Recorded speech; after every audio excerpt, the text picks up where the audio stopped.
Hey, it's Jason from Pro Guitar Studio. Welcome back. Today we're going to take a look at a piece that is not necessarily written in stone, but more of an improvised way to play through what I'm going to talk about here today. So we're going to look at how to play a chord that is separated. So what we'll call an open voicing chord, which makes it easier for those of you who have trouble with bar chords. Okay, so typically each week I'll go through a piece, I'll write it, and I'll actually play it for you, record it, do all that kind of stuff, teach you how to play it. But today's piece is actually improvised. Okay, so what you just heard was improvised. I'm going to show you though what I use to create that. And then hopefully the goal here is for you to take this and make your own stuff up with this, okay? So we're going to dive right in and sort of talk about the chords that I'm playing here. So the definition of a chord in music theory is anything with 3 notes or more. And we're going to be using 3 notes here. And as an example, if I played through a C major scale, 1, 2, we have C major, so C, D, E, F, G, A, B, C. 7 notes, and then the 8th note is the same as the first, so C, D, E, F, G, A, B, C. The way we build a chord is we use the first note, skip the second, use the third note, skip the fourth, use the 5th note. So the formula for that is 1, 3, 5. And so if we look at this right here, C, E, G, when we translate that into a chord, it looks much different. It looks like this in an open chord. So that's what we'll call a closed voicing of a C major chord. It's in order, so C, E, G, C, E. We have doubled up notes there. But it's hard to sort of visualize how that even happens. Like if you don't know much about music theory and about how chords are built, it can be hard to sort of translate this scale into this thing. So hopefully here, I'm just going to show you the shapes that break it down and take it away from having to think too much about this, okay? So just to go back to what we're looking at there with the C major scale, if we do the same thing on each note in the actual scale, we come up with a different 3-note chord, okay? So the first one was C major. The second one would be D minor. And don't worry, I'm not going to demonstrate it in terms of the actual scale for you. Just trying to give you an idea of what it is, and you can sort of trust me on this one. So C major, D minor, E minor, F, G, A minor, B diminished, back to a C. But the cool thing is we can take these chords that are open chords and we can move them from the open position to bar chords, for example. This is a little high up here to get a really nice clean sound of that. We can play it down here though. We can also play it like this and then switch it because it gets pretty high, right? So at certain points we can mix and match where we play our chords. We can do like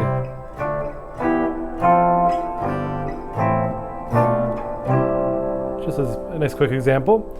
But what if you can't play those bar chords that I'm playing there? It can take quite a while to learn how to play those bar chords. So here is a solution for those of you who have trouble playing bar chords. So we're going to separate those notes from the bar chord into a nice easily playable shape. I shouldn't say easily because it might be still tough to play this, but in a way that we don't have to bar it, okay? So we don't need to hold down fingers across the fretboard and clamp down if you're not able to do that yet. So the first shape we're going to do is a C major. And what I'm going to show you today, I'm going to show you all the chords in the key of C major up the fretboard using these 3 notes. Okay, so this is the same idea, the first, the third, and the 5th note of the C major scale starting on each note. And that combines to make our 7 chords, okay, that exist in the key. So the first one is C, which is the 3rd fret string number 5, 5th fret string number 4, and 5th fret string number 2. So I use my index, ring, and pinky. Now I'm playing with my fingers, but you could use a pick easily. If you mute out the strings that you don't want to play, you can actually strum it like a chord as long as you don't hear that 3rd string in there, okay? And so I'm muting that with my first finger, just touching very lightly. Because we don't need to bar anyways, right? So that's our C. Now if we go up to the fret number 5, this is our D note, okay? And we're going to play our D minor chord here. We're going to play 5 on the 5th string, 7 on the 4th string, and 6 on the 2nd string. Now I'm expecting that those of you who are interested in this might not know too much about the note names here, so I won't bother going through them and trying to bore you by giving us the note names, but if you're interested, feel free to let me know. I can definitely go through and make a video showing you the note names here. It's just for most people I find, especially the students that come here, note names aren't the first thing on their mind when they're trying to learn how to play this kind of stuff. It's sort of like the last thing that they need to worry about, right? So this is 5, 7, 6. All right, that's our D minor. Go up 2 frets, we're going to play an E minor. So 7, 9, 8. String 5, 4, 2. Then go to fret number 8 with our first finger, and then we have 10 on the 4th string, 10 on the 2nd string. And that's going to be our F major chord. So we had C, D minor, E minor, F. Take that whole shape, move it 2 frets higher to 10, 12, and 12, and we have our G major, or G chord.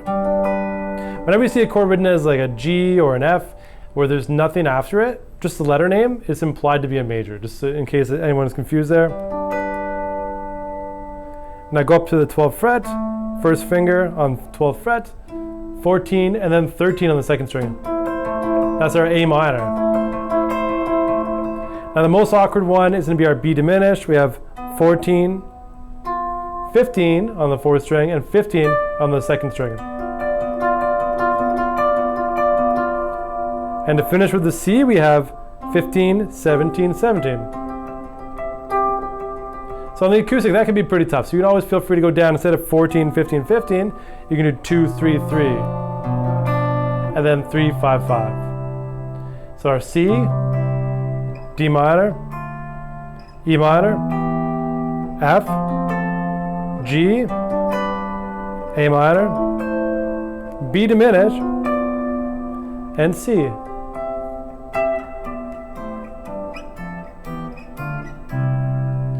All right, so I mean, it can be sort of troublesome at first, or we'll say awkward at first, to learn how to play these shapes if your hands aren't used to stretching, but definitely easier than a bar chord. And they're more easily playable up high, so like that's a little easier than doing that full bar shape. But if we look at these shapes, we only have 3 kinds of patterns, I guess. We have the major, minor, and then the diminished. So for example, C major, D minor, B diminished, back to C major.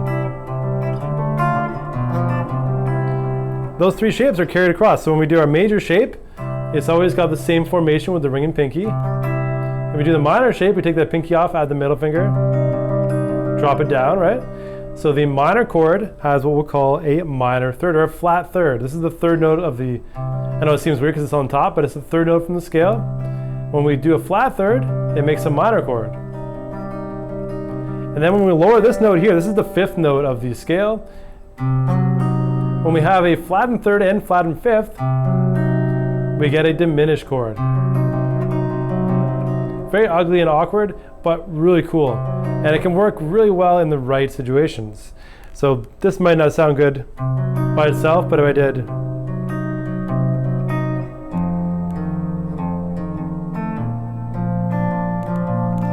that, can work in that context. Or like I did before, that's the way to go back to the first chord. But yeah, use your ear, let them guide your ear guide you. And just keep in mind, whatever way you choose to play these, they can go in any order that you want. So you are the creator. You can do any kind of pattern, any order. If it sounds good to you, then it's right. There's no one to tell you that it's wrong. There are progressions that are, we'll say, stronger than others, but there are no progressions that are wrong or incorrect. So they're all going to work for you if you like the sound of them in some way. Even if the chords aren't in the same key. So right now I'm showing you those shapes. You can mess that up. You can go.